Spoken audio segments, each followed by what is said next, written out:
Welcome to Emax 2. My name is Sherishel Lewis. In my hand, an iPod Classic or iPod Video. This is the fourth generation. However you call it, we're gonna demonstrate how to change the battery. Without further ado, let's get started.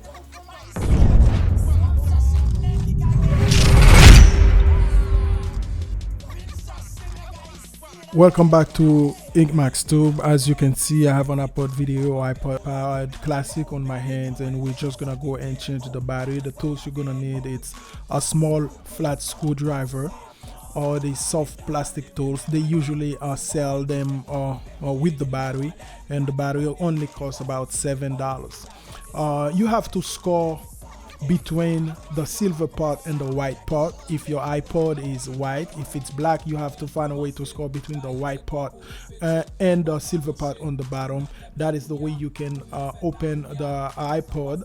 Sometimes it can look a little bit difficult, but you have to put a little pressure in between it to get it to score, and you find a little space to open it. Right there, I think I hear a little pop, might start to open up, as you can see on my hand.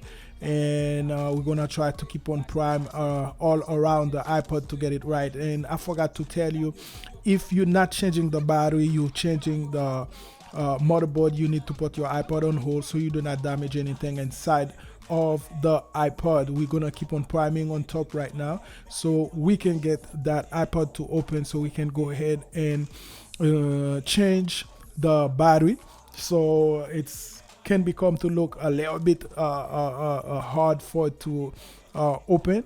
And what you have to be careful while opening, so you don't pull the back away from the front of the iPod, because there are cable that connect from the back, because the battery is on the back, and there's cable that connect from the back and the hard drive, so you don't pull them apart and to do not break these two cable. So as you can see, those are the two cable I was telling you about. One attached to the battery and the other one to the hard drive. This is the hard drive I'm showing you right now. And what we're gonna do, we're gonna go ahead and disconnect that battery. This is where we disconnect it. There's a little brown thing on the bottom. You push them and it will pop, and you basically you see I'm pushing them and it will be pop up. Then you go basically and pull the cable out of it. The battery is a little difficult to get out, especially if that battery never changed before from that iPod, because it's glue on the back. I use the same screwdriver to get it out, so I can move it away from the glue. And do not go ahead and connect your battery put your battery back on the back of the iPod first. You have to go ahead, wherever you pop up that little thing, push it in, push the cable in, and with the same little small screwdriver, just push the back part down so you can keep that cable in place for you. Changing the battery is not hard, but open the iPod, I think, was the most difficult thing to do.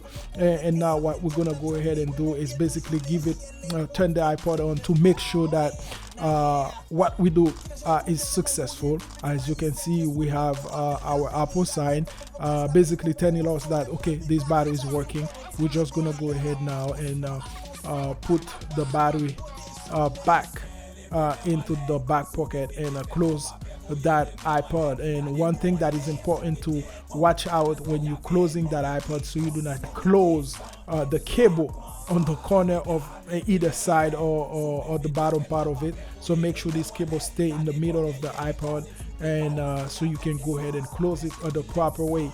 I really hope you learned something. This is how you change the battery from your iPod, and it's almost go the same way if you want to change the hard drive. And you basically have to disconnect it, both of them, of these two cable you see. And hope you learned something. If you like that video, go ahead, like, share, and don't forget to also subscribe to our channel. And we will catch you on the next video. Thank you for watching.